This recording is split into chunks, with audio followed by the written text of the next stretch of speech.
Hello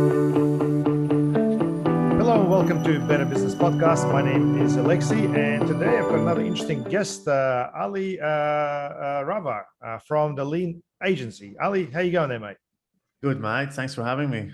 Mate, you and I have been sort of working for a few months now, and it's quite interesting for me to speak to you every time because I can sort of relate to your journey as to what you're doing. But at the same time, I think in some parts you've sort of beat me to some things that you're doing right now. In other parts, I can sort of relate to what you're doing where I've done that before. But mate, tell us about yourself. Tell us about what you're doing, and I guess what your background is. Um, well, I had a quite interesting journey because obviously I'm essentially an immigrant. I came to Australia back in 2015 for a better life, like any other immigrants, and I worked like a horse to kind of build a good life and build a good foundation in a short amount of time. I got into marketing, sales, and overall business back in 2017, 2018 in Australia. And I had a few e-commerce businesses back home when I was younger. I got into the marketing agency space back in 2018 with my first brand. Then I went and I started the second agency. I sold the second agency back in 2022, I believe. And I started Lean Agency, which is a um, marketing consulting business. So that kind of should wrap up the background for you, man. Okay, no worries. So you've gone from an agency to basically another agency to coaching to now you're basically doing things that are I think a little bit more interesting. Tell us about what you're doing right now. I mean, the fractional Yeah, CMO stuff that you and I spoke about probably doesn't make a lot of sense to a lot of people. So tell us what it is and tell us what you do. yeah, I know you do a bit of it yourself as well. I I do. don't know. I think at some point in my journey, I started getting obsessed in being a better marketer, getting better in my craft, rather than just chasing numbers and revenues and that stuff. And Lean Agency is a very good brand, and we're helping like hundreds of agency owners. We're helping like dozens of agencies, like in a one-on-one capacity and done-for-you capacity. But at some point, I feel for my own fulfillment and kind of to really exercise my knowledge as a marketer, I started like getting into something that we call fractional CMO, which is like a flavor of the season now. It's pretty much, you know, getting involved with bigger brands, medium to large size businesses, but in fuller scope, right? So instead of just going out there and kind of install a single channel marketing for some of these big brands, you actually approach it more strategically. So it's kind of like in a nutshell is a strategy over tactic. So Hmm. you start with a strategy, and then you're gonna push it to like multi-layer marketing, multi-channel marketing, and try to implement those to get the better results for bigger brands. Yeah. Well, for those who are listening right now, if you're running a business, you would have obviously engaged, some contractors either to do with, web development or social media or Google Ads or anything. And I'm sure a lot of the time you may feel a little bit, frustrated with all the reporting and the entire process. So what a fractional CMO essentially does is they step into the role of helping you make sense out of the whole thing and steer you in the right direction with the strategy and also with the decision making process as well. And I think That's another exactly issue, that.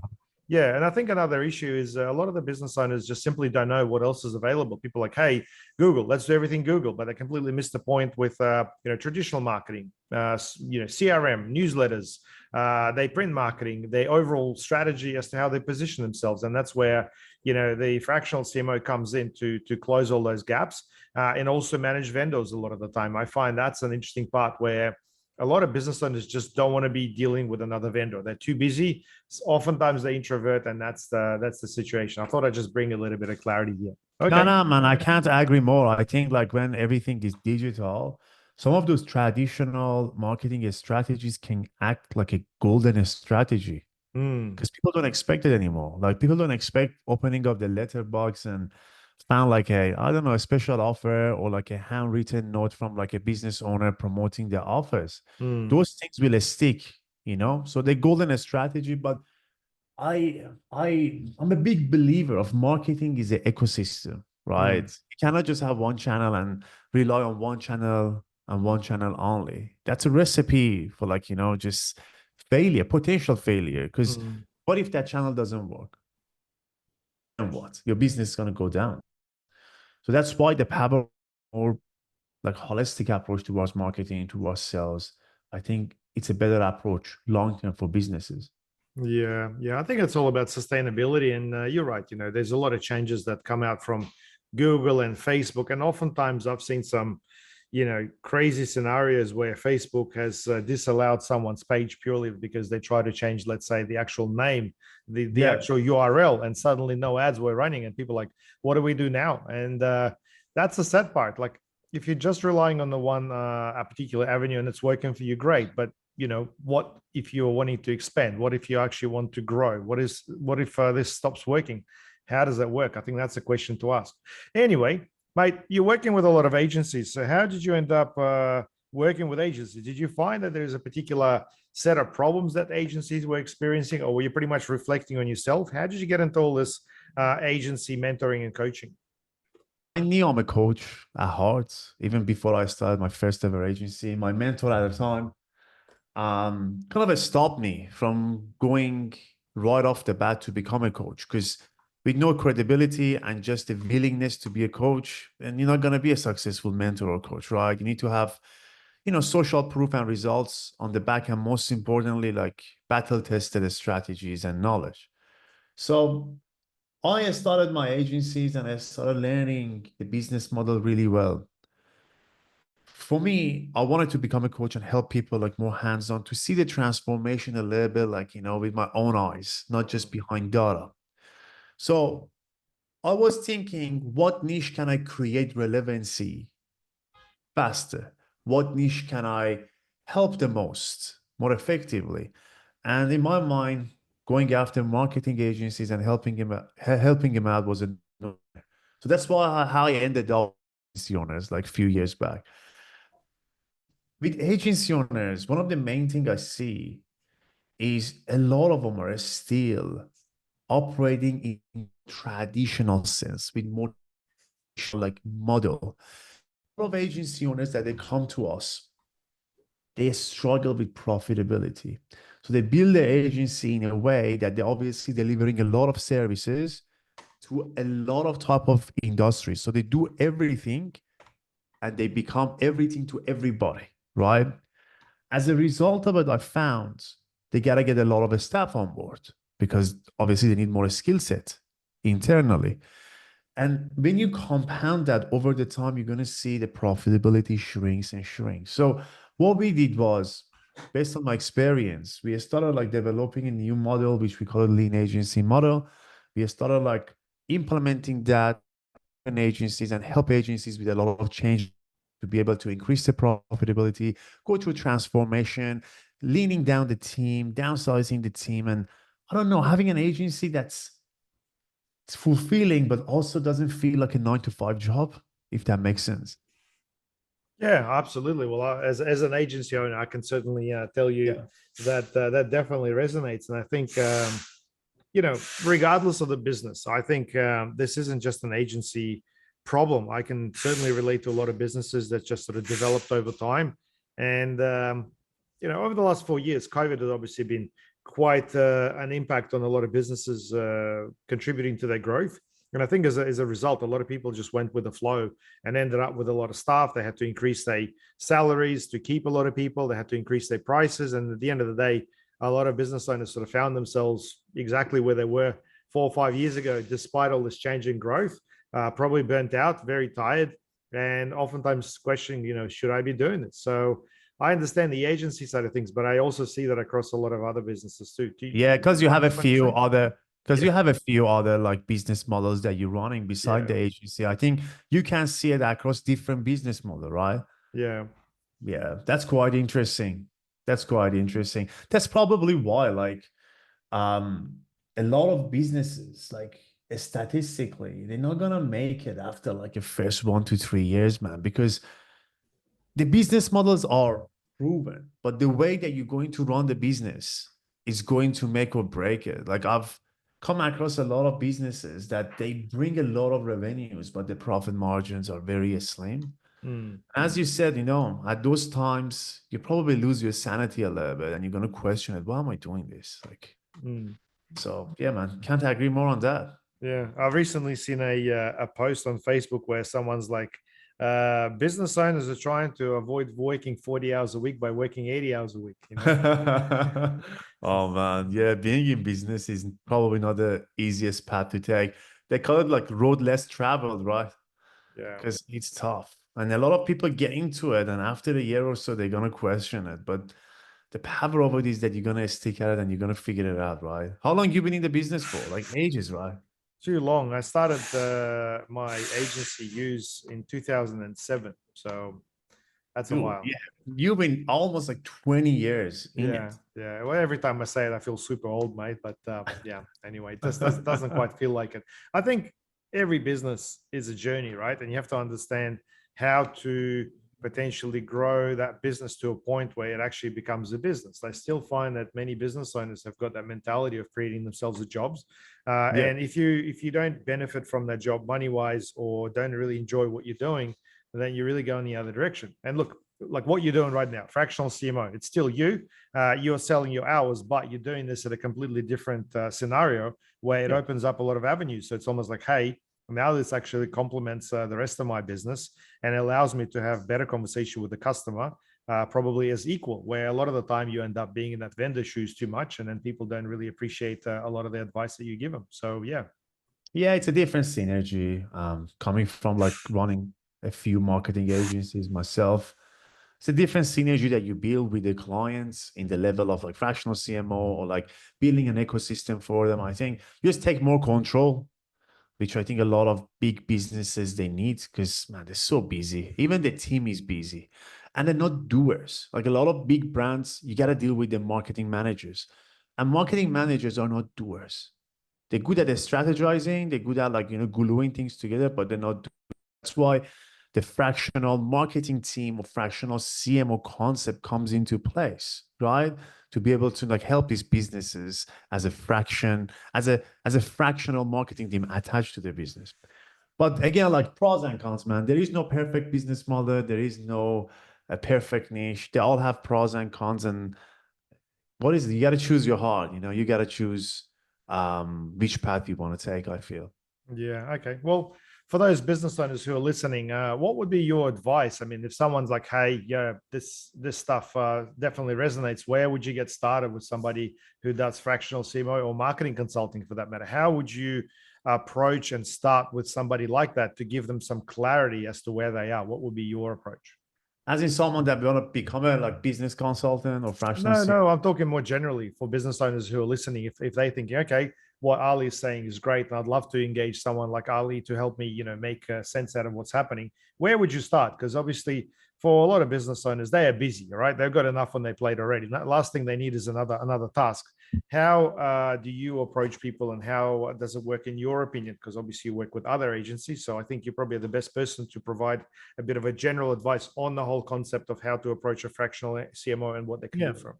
Yeah. I mean, even beside fractional CMO, I feel like if you want to work with an agency or with a marketer per se, you gotta start doing your own research before you engaging with anybody. Because if you don't have the foundation and understanding of what you're after, mainly around your problems and the possible solution, not the exact product that you have to implement, I think just jumping from one call to the other one, interviewing like fractional CMOs or interviewing other agency owners probably is another approach. And that's how people burn money. They make bad decisions. They're gonna lose like $10,000, $20,000, and it put a really bad taste in their mouths when it's about like online marketing. I feel I start doing a bit of a self-education and some research. The second thing I would say, search about the people that you're engaging. There are a lot of people out there, they don't know what they're talking about, right? Coming from somebody that's consulting agency owners, been an agency owner, is an agency owner, right? I know like how the market is, and there are a lot of like low expect. It's a low entry level industry. Everyone can get into it. Everyone can watch a few YouTube video and run ads, right? So I think if I want to give one single advice, do your own research and make sure who you trust in the industry. Because if you find one good supplier, right? One good supplier, they're gonna change your business. They're gonna transform your business. So I think to do your own research, make sure the person that you choose to work with they actually know what they're talking about. Yeah, absolutely. And I think, yeah, you're spot on. There's just way too many people who yesterday were, I don't know, doing something completely irrelevant, and suddenly they found Google ads or Facebook ads, and suddenly they're an expert. But in reality, running ads and delivering results that are specific to the business is two different things, and there's so many other things in between that as well. 100%, man. And the danger zone is when you get involved with somebody that just started the agency journey and they need the money, so they don't really care, right? So they're gonna just close deals, they're not gonna deliver, and just gonna get really messy. So I think just gotta be careful who you trust in this market, especially like you open your Instagram and Facebook feed and you scroll up and down, and you're gonna see like, dozens of agency ads, right? So we gotta think about what differentiates one agency owner or one marketer from the other, right? Yeah, yeah. Absolutely. I think every agency has got their own story and their own strengths and weaknesses. And I think it's important to understand that. I normally wouldn't buy if an agent tells you we can do everything type stuff, because typically it's Yeah. just not possible unless they are humongous and affiliated with other agencies that are specializing. I just don't think it's ever going to work. So Yeah, man. yeah, Totally. Totally. yeah. Now in relation to I guess the agencies themselves, there's obviously been quite a big change in the whole agency vibe, I'd say, over the last 3 to 4 years. AI obviously is well and truly here with some pretty serious solutions that are coming into place. Google and Facebook are both pushing for more automated stuff. How are you finding the agencies are evolving? I mean, what's the update with the agency in your opinion? If a business owner is listening to us, like, hey, are the agencies still worth dealing with? Should they be doing something specific? Should we be doing something ourselves in terms of AI? I mean, what's the story with agencies at the moment, in your opinion? As a Great bigger picture. question there. Great question there. I was a little bit late on the AI train. I was a little bit late to jump on the AI train a few years back, and now I'm fully on board. And I firmly believe what AI is doing is really pushing the standard of the industry. Right? So I actually don't think of it as a pessimistic thing. I actually think about it as very optimistic that it's going to wipe out a lot of inexperienced marketers and agency owners from the industry, right? If someone doesn't have the skill set and AI can replace them that easily, they shouldn't be in that place at the first place, right? So I think it's going to push the standards quite high, especially in the next few years. For like business owners, right? I think it's going to make it easier for you guys to potentially think about doing a lot of these things in-house, talking about small businesses, right? Instead of spending like, thousands and thousands of dollars and outsource your marketing to somebody else, you can potentially do a lot of these things in-house because the platform softwares, AI can allow you to do so with a bit of education. I'm not a big believer of outsourcing, Alexei. I'm a believer of upsourcing. The difference is with outsourcing, you just give it to somebody, right? You don't understand what's going on, and it fails or succeeds, you don't know what's going on. You don't have any control, right? Upsourcing is you're going to build a foundation in your small business, right? You're going to do a certain thing yourself, and you do it decently. And then you're going to find somebody and you outsource it to somebody that can do it better than you do. That's the best approach. One of my former mentors, Scott Alford, used to say, you don't outsource your marketing unless you're a 7-figure business. Then you can look into doing it and take care of other stuff in your business, which I'm not sure if I fully agree with it, but that kind of gives you a bit of a benchmark of how important it is to actually just learn it a little bit, understand it a little bit before you're actually giving it to somebody else to do it. And I think AI really made that possible for small businesses. Yeah, yeah. Oh, I love that concept, mate. Yeah, outsourcing is definitely good because that gives the business owner at least some basic understanding of the process and allows them to compare something. Because many people just blindly go and say, "Hey, can you do my social media ads?" And it's like, "Well, okay," and they do social media ads, and then the business owner is like, "Hey, I'm happy or not happy with something," but in reality, they don't even know what to compare that to. And look, I think it's just very important to define the KPIs. What's the quality lead? What does that look like? what's a reasonable, cost per acquisition. And I think these are very fluid KPIs as well, because if you just look into the cost per acquisition, you have a problem as well, because if that's all people are comparing by, this is why I hear a lot of conversations where business owners go, hey, should we go Google or should we go Facebook? Well, okay, why are you even thinking that question? Well, Facebook is, $10 per lead, and on Google, we're paying $100 per lead. Well, are they the same sort of leads? No, Facebook ones, 1 in 10 wouldn't be right. So you're pretty much paying the same thing, aren't you? And when you have that conversation, the business owner arrives at an outcome where, okay, both are obviously worth investing into, but then it just comes down to understanding the whole process, mate. Yeah, love it. That's really, really good. 100%, man. And that's comes from the lack of understanding and knowledge around marketing and advertising and leads and sales and whatnot. That's why you got to educate yourself as a business owner. Yeah. Like, I love businesses that they come and they just want to learn how to run their own ads, how to kind of build their own funnels. I love that, because I know it's just such a long-term investment for them to kind of like learn how to do it themselves a little bit before they give it to somebody else. At least you know who to choose because you understand it, right? You can't find a good outsourcing or upsourcing partner in future. It'll help. Yeah, yeah. I think a while ago I read one of the books by not Donald Trump. Well before he became the president or got into the whole political agenda. Yeah. And I can't remember which book it was exactly, or maybe someone would have quoted him. Could have been a book where they analyzed all those really powerful and successful people. And they had a definition of luck, which is what you're referring to. Because a lot of people do say, hey, it's luck. Well, luck stands for location, understanding, connections, and knowledge. And if you Awesome. think about it that way, I think that really explains a lot of things, because, hey, okay, I'm in the right place at the right time. I have a deeper understanding. Now that we've gone through this, I have a deeper understanding of this connection. Yeah. Hey, I know a few people that basically can help me interpret that as well. And then knowledge. Now I possess the knowledge to be able to advance further. Awesome, mate. Love it. Yeah, bro. That's exactly a definition of being lucky. Yeah. 100%. Yeah. And look, if we're talking about luck altogether, I think the thing with agencies, sometimes people get way too excited because all they hear is all the good news. It's almost like the lottery, right? People are like, oh my God, this guy bought himself a Merc, or they bought an awesome car, but they don't know about all the things that are happening behind the scenes. So the whole luck thing is, it's very illusional.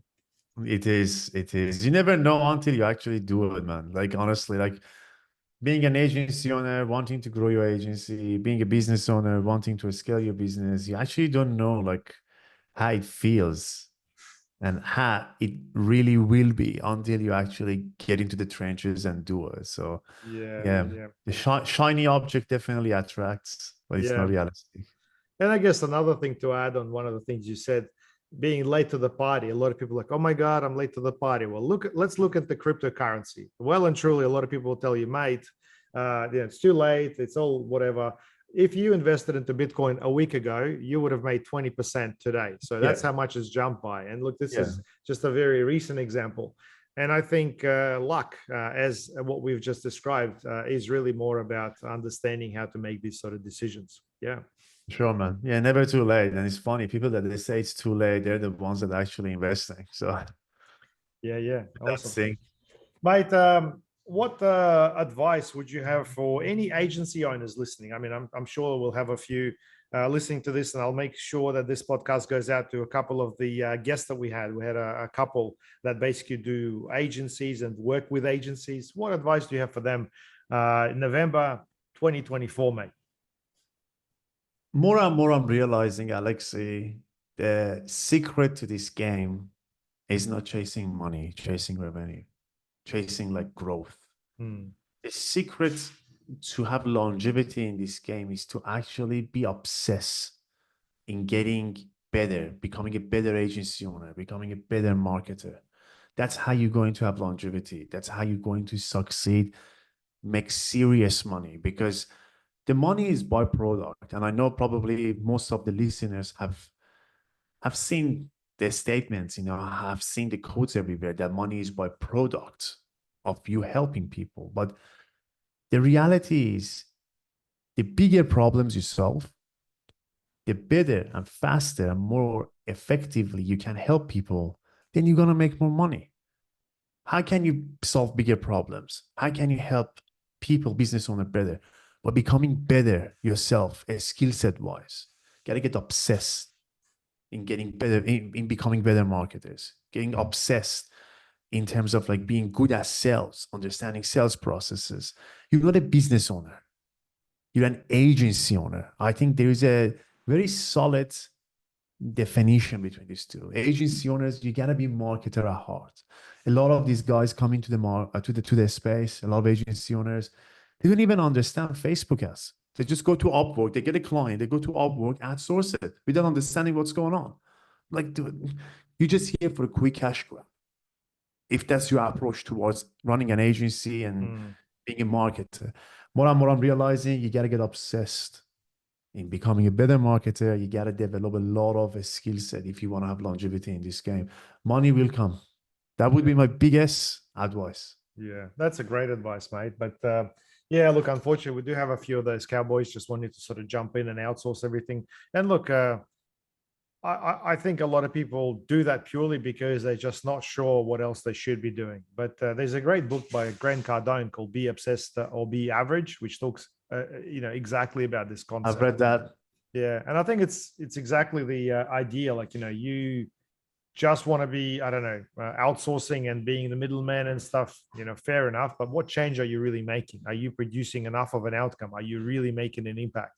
Because I think if you talk to somebody about being passionate about something or really making a change, they naturally attract a lot of business and a lot of attention. Like someone goes out and says, "Hey, we've just done this. This is our story." Naturally, a lot of people would want to be a part of that, as opposed to someone saying, "Oh yeah, I can do Google ads," and then flick it off to someone in India and that's it. Yeah. And a lot of people do it that way, man. Yeah, totally. Yeah.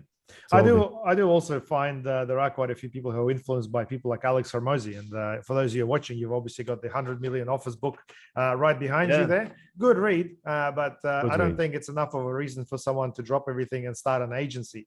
I think it's motivational enough, but it's also dangerous, because I think a lot of people, once they learn that one trick, they sort of go, "Oh, I don't know any other ones, and I don't really understand the bigger picture. Alex Hormozy, tell me more." And then you become really, really dependent on something. I've met a lot of people like that too. Yeah, I think you got to be careful who you subscribe to online and who you listen to. I think it's very important because they can, yeah, massively influence you and the quality of your life. I read a lot of books. I listen to a lot of experts online, but I really handpick who I'm going to subscribe to, Yeah. because I'm not here to grow like 10x tomorrow. I'm here to stay in this game for another 20 years. Yeah. And if you stay in this game for another 20 years, you're going to grow organically anyway, and you're going to succeed. You're going to help a lot of people. You're going to have a good life. I've read like all Alex Hormozy's book, and they're great. But even him says stuff that I'm not fully agree with, and that's fine. There are good things and there are things that you don't agree, and that's fine. So just gotta be careful who you subscribe to 100%, man. Yeah. Yeah. Well, mate, great to hear about your thought processes, and overall, mate, I'm enjoying this conversation way too much. But I normally, when I get guests on the show, I typically try to go through the section, which is something I call rapid fire. This is where I ask you some pretty, specific questions, and I want a pretty short answer from you if possible. Are you ready? Good. If you weren't doing this, mate, what would you be doing? Probably be a fighter, do martial arts, be a fighter. Oh, nice. Okay. Yeah. What's your favorite place for a holiday? What do you reckon is the best place to go to? Man, I live on the farm. I have my own farm. I have 25 acres lands. I don't want to go to holiday. This is the best place for me, so I don't need a holiday, to be honest. Okay. I thought you were going to say something like this, like, "Oh, I'll just walk down the road to one of the beaches of Perth and that's it." Nah, I just step out and just hang out with my sheep and my hens. So that's the best place for me to be. Nice, nice. And in terms of personal development, what do you think would be the best book for a business owner in terms of something that's influenced yourself, and that's something you'd highly recommend? Think and Grow Rich. Really? Napoleon Hill? Yeah, that was one of the best, especially for people that are starting out. If you're on your first year of the business, Think and Grow Rich is amazing. If you're listening to this and you're still in a 9 to 5 job, which props to you, and you're thinking about starting a business, Think and Grow Rich. If you are an experienced business owner thinking of changing direction, creating a business plan for next year, 2025, Think and Grow Rich. So one of the best books I've ever read. Awesome, awesome. Well, mate, it's been great interviewing you. And if any agency owners or business owners want to reach out, what would be the best way for them to get in touch with you? For agency owners, you can go just check out our website, leanagency.com.au. All informations are there. We have like a bunch of free resources. You can just get your hands on, get the trainings, get some value. And if you wanted to kind of see what we have on the back, you can just apply and book a call with myself or my team. For business owners, if you're an established business owner really wanting to scale to $1 to $3 million in revenue, check out alirabar.com, which is kind of like my own personal brand, which is more about like, fractional CMO and building an ecosystem for bigger businesses. Yeah, I'll make sure to add those links to the description of this podcast episode so that you can actually find those. Ali, thanks very much, mate, for finding the time. It's been a great pleasure interviewing, and hopefully our listeners have learned, obviously, listening to this conversation based on your knowledge. Thanks, you, mate. Yeah, man. Thanks for having me. That was great. And yeah, just keep it up. These podcasts definitely help a lot of people. It's free education. So yeah, man, keep it up. Absolutely, absolutely. Well, for those who are listening to Better Business Podcasts, please don't forget to subscribe and share these episodes. If you find that there's someone who may benefit from it, just copy the link and flick it through to them. We are obviously on YouTube as well as all the major podcast channels. But if there's something we're missing, hit me up and I'll be happy to add it. My name is Alexei. This is Better Business Podcast, and I'll speak to you soon.